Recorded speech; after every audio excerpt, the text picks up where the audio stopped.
Welcome to this monster PvP guide. Over this video I will show you how to use the monster pathway from the Lord of the Mysteries craft made by Swimming Tuna. Pros. Let's go over the pros. First, survivability. This pathway is very good at surviving battles for a long term. It's very good on survivability. It's like the main thing of it. Next is corruption. Corruption mechanic is also very good. Unless you use some kind of ability, you can defend against corruption through normal means. Next is divination. Its divination right now is one of the best in the whole game. Of course that might change as more pathways get added, but right now it's one of the best. Last pro we have right here is big spirituality reserves. Right now it also has the biggest spirituality reserves in the game. Of course that will change when more pathways get added. Moving on to cons. At low sequence, monster is pretty bad. It's definitely worse than better. You only unlock flying at sequence 2 compared to other pathways which unlock flying at sequence 4 at the latest. It's also pretty self-destructive, and what I mean by self-destructive, I mean that you can die from your own calamities, misfortune and corruption. Also, monster doesn't have that many traveling abilities, what I mean by that is compared to like Door or Sailor, maybe even Spectator, it doesn't have that many abilities to get around fast. So mostly until like sequence 2 you're just walking around or sprinting at the fastest. So it's pretty bad for quality of life as well. Moving on to the guide. Sequence 9 of the monster pathway has two abilities. First is Spirit Vision, which doesn't work right now, still a work in progress. Second is Monster Danger Sense. If enabled, it will alert you of all players' positions around you. For example, if you're looking at a guy, it shows he's behind you. Well, no, that was bugged. If, for example, he's now behind me, it will show me Sleepy Vixel 1 is behind me and at the same level as you. Yeah, there we go. There's also another part of this ability. For example, if you shoot an arrow, you can see their projectile path. Moving on, Sequence 8. Sequence 8 has one more ability, Enable Disable Projectile Computing. This gives you aimbot on all projectiles you shoot, as you can see. This sequence also gives buffs according to what item you hold. For example, holding a bow or a sword gives you speed effects, holding a pickaxe gives you haste effects, holding an axe gives you strength, and holding a shield gives you resistance too. You can combo them in offhand as well. Having a shield, for example, and sword gives you two effects. Sequence 7. Sequence 7 doesn't have any new abilities. It only adds two new mechanics: luck and misfortune. Luck and misfortune, I'll give a quick rundown of them. If you want the specific events that are caused by these mechanics, then go to the wiki, I'll link it in the description. Luck and misfortune accumulate passively scaling with higher sequences. So, luck gives positive events like regeneration effects or events like ignoring damage. You always want as much luck as you can get. Misfortune is the opposite of luck, giving negative events like double damage or spawning natural disasters. You want to apply misfortune to opponents as much as you can. Sequence 6. Starting off calamity attraction. On the sequence 6 until sequence 4, you will attract random calamities damaging you or corrupting you. For example, tornadoes, like I'll show one right now. Yeah, there we go. There's also meteors, lightning bolts, etc. The specific events are in the wiki, which will be in the description if you wanna read them. This sequence also has a new ability called Psych Storm, which is very good for PvP. This guy is a sequence 6 warrior, taking more than 1 hit to kill.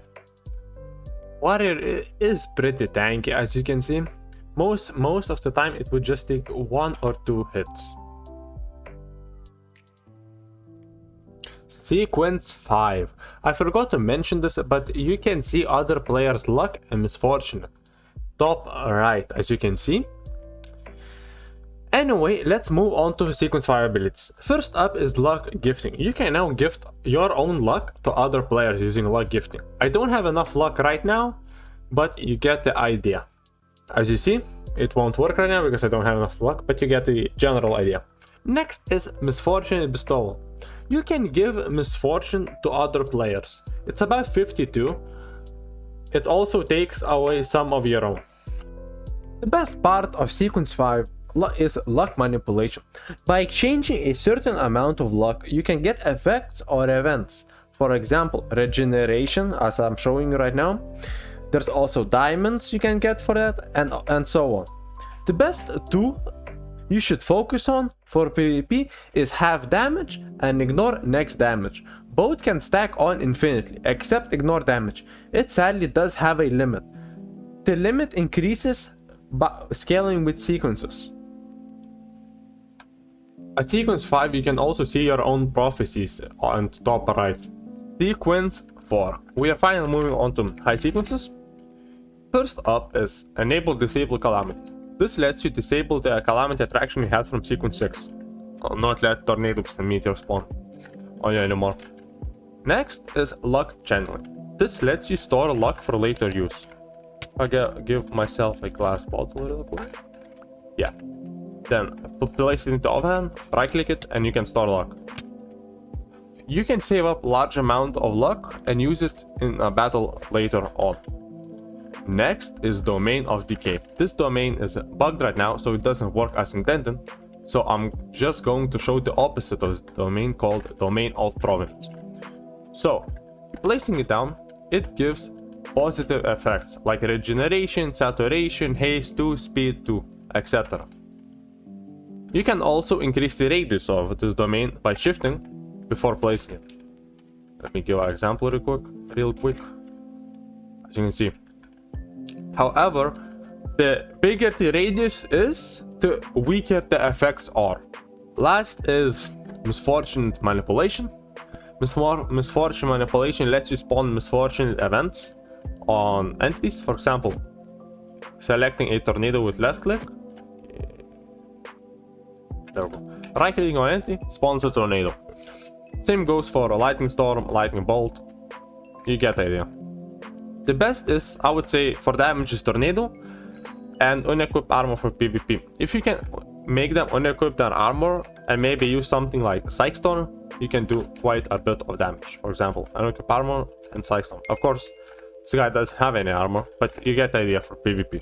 Sequence 3. Sequence 3 has 5 new abilities. First up is Hour of Chaos. When enabled, every 2 seconds, entities all around you will experience calamities or misfortune events. Next up is Calamity Incarnation. Calamity Incarnation lets you become a calamity. For example, a meteor. As you can see, I am a literal meteor right now, going down. Boom. Anyway, next up is Chaos Walker Combat. This is a combat-oriented ability. Going to survival, you need to be less than 75% health for it to activate. You turn it on, then you wait until it activates. There we go. As you can see, there are chords, and that's the safe zone you have to go to. Going to the chords, I think it's right here somewhere. Yeah, right here. Yeah, as you can see, there's a circle right here of particles. Right here, you will not be damaged by the chaos happening all around you. It's pretty good for PvP. Use it when you can. Next up is Ripple of Calamity.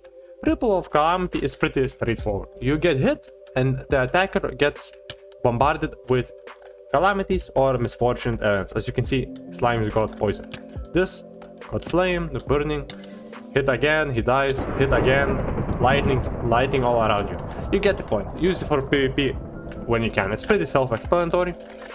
The last ability is Domain Teleportation. Using it with Domain of Providence or Domain of Decay, once putting a domain down, you can teleport to it. Sequence 2. Sequence 2 has 4 new abilities. It also has 1 new passive, which shows misfortune and fortunate events on players. As you can see, the arrow shows that he can ignore damage. 1 and 2 shows that he can have damage taken to him. The mob shows that mobs ignore him, and so on. There are a lot of different events that happen. Moving on. Prophecy Authority, false prophecy. Shows a false prophecy. If you ignore it, nothing will happen. If you act on it, the opposite effect will happen. So positive to negative, negative to positive. I will have this guy use sprinting, will cause a great misfortune on me. He uses it, and as you can see, if you shift for a while, you will receive a great fortune. If I do nothing, I will receive nothing. If I shift, I will receive great misfortune. At least I should. Wait, he'll use it on me again, and then I'll instant shift. Yeah, as you can see, I got misfortune. the opposite of positive. Now he will use a positive effect like shifting. It will say if you shift around, you'll be grinding misfortune. But I got luck instead because the negative is positive. As you can see, I literally get luck. Next up is fortune appropriation. Upon use, takes all fortunate events, luck, and beneficial effects from entities around you and gives them to yourself. For example, this guy has 18 luck. I steal it. Yeah, I steal all his luck and give it to myself. All around me. It's pretty good. Moving on. Misfortune implosion. Misfortune implosion implodes all misfortune around you. For example, grabbing a misfortune bestowal, but giving him misfortune. As you can see, he has a lot. Then using implosion.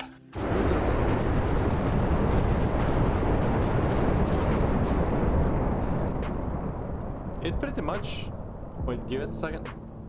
Okay. It pretty much used all the misfortune at the same time. That's why there were so many lightnings. The last ability of Sequence 2, Whispers of Corruption. This is a pretty good ability for PvP. It shoots a projectile that corrupts anything in its path, as you can see. Of course, it doesn't register mobs for whatever reason, but it does register players and kills them pretty quickly. It's a bit worse than Psych Storm, but it's still pretty good. So, use it in PvP and long range battles. You can also now fly at Sequence 2. Sequence 1! Sequence 1, finally. One of the sequences you're gonna be fighting at a lot. So, a few new abilities. First up is Chaos Amplification. This ability is quite simple. All it does is amplify your calamity strengths. Just always have it on 3 and just forget about it. It's not gonna be much useful anyway. Cycle of Fate. Now, Cycle of Fate... Give me a second. Cycle of Fate is one of the best abilities in the monster pathway, letting you become almost immortal. When you use it on an entity, when you die, it resets to that position when you use it on an entity. For example, okay, use it on a slime, you die, it just consumes 1000 spirituality and makes you pretty much immortal until you run out of spirituality. Pretty simple and pretty OP. Remember to keep using this when you can. And to disable it, wait until the cooldown is off and then just press an entity again. Then you will be able to die. Next up is Fate Authority Reincarnation. Reincarnation, when used, will reincarnate you as a non-sequence far away. And over the course of 2 hours, you will regain to Sequence 1, also concealing you from divination, good for escaping battles as a last resort. Also, if you are a Sequence 0 and use this ability, you will regain to Sequence 0. Original sequence, pretty much. When used, it can go up to 5000 blocks. And you will become a small man, as you can see. And you will now have to wait 2 hours until you get back up to Sequence 1. You also get concealed from divination, so it's a good ability to use as a last resort to escape. Last but not least, Fate Authority Reboot Self. This works as a save file. You save everything. For example, you save your spirituality, you save your health, you save your aging stat, you save your corruption stat. If you, for example, get corrupted to 90%, you can use this to go back to 0. While shifting, to use it to save a state, you have to shift, then right click, saved state, and then let's say I do damage to myself, 20, 20, 20, and then I use it, I get back to that state. The same goes for spirituality and aging and corruption stats. It's a good to like reset everything. For example, you use a lot of spirituality and so on, and then you just use that and you can go from the beginning while the enemy has already used everything. The last ability of the monster pathway, which is sadly still work in progress, upon use it resets the area to its previous state. Like a landscape, for example, but I can't show you because it's still work in progress. So, you're Sequence 1 and now you want to kill some people. We will go over the attack and how to use the abilities to like kill people. First up, all the passives you should have enabled while fighting. First up is a Ripple of Calamity, which is pretty obvious. Enable Disable Comms also have this because it's just beneficial to you when you're fighting. Chaos Walker is also very good. Use this because you don't take any damage from the chaos. They do. Monster danger sense, always have it on as well. Project on computing, self-explanatory. Hour of chaos. Hour of chaos, have it if you want to have it on, because it does drain quite a bit of spirituality and you might run out. Chaos amplification, always have it at trim, always, without question. That's pretty much it for the passives. Now let's go to abilities that actually do damage. Whisper Corruption, Psychic Storm, Reboot Self, Domain, Misfortune Manipulation, Cycle of Fate. Okay. Oh yeah, you can use Reincarnation to escape, so that's pretty self-explanatory. That's not gonna be useful. Okay, I'm going to show a little trick you can do. Setting Domain of Provenance to radius 5. This trick Anquist showed me. Anquist is one of the best monster players I know. Okay, there we go. While shifting, of course, you save your state with all the effects, right? So you go away. Now you lose your alt effects, and now let's say you're at 0 health and so on. Who cares, right? You right click and then you regenerate everything, health, spirituality, etc., and you get the effects at the same time, which is pretty good. Remember to use that when you save your state, because that save state is like, it's non-stop. It isn't one-time use, so remember that. Anyway, that trick out of the way. Next up, this will be a combo Anquist showed me, and it will give you the general idea how to start one. Pretty much. Okay, well, first of all, Misfortune Manipulation's next ability use failed is very good. Remember to use it, because it will literally not let them use ability. Okay, let's go. Use Calamity Incarnation, Plague. Pretty much this has a huge radius, and it also stuns people and mobs, which lets you start your combo. Okay, wait, they got a respawn. Actually, yeah, I'm gonna spawn another mob in a second. Say this. Okay, using plague, then using Misfortune Manipulation so he can't use his abilities. Whispers of Corruption, Psychic Storm, Misfortune Pistol, Cycle of Fate. You can also switch them around, but pretty much then you just cycle back, wait until Plague is off cooldown, then use it again, and just do the same thing. Where is he? Okay, yeah. Misfortune Manipulation, Whispers of Corruption. Wait. Oh wait, also don't forget, where is it? Misfortune Implosion, I think it was. Yeah, Misfortune Implosion. Of course, the guy is already dead, as you can see. He's corrupted. This is the corrupting version of anybody. But you get the general idea. Next is Sequence 0. Sequence 0, the pinnacle of monster. So, let's move on. Instantaneous.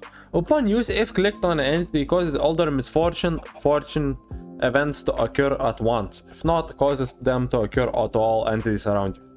So, pretty much, this is the same thing as Misfortune Implosion, but a little better. Use it the same way Misfortune Implosion is used. Next up is Infinity Luck. Gives you Infinity Luck to a target or yourself if nothing is targeted. This pretty much gives you every fortunate event non-stop. It doesn't give literal Infinity Luck. Infinity Unlock is the same. It gives you every misfortune event to you always for 3 minutes.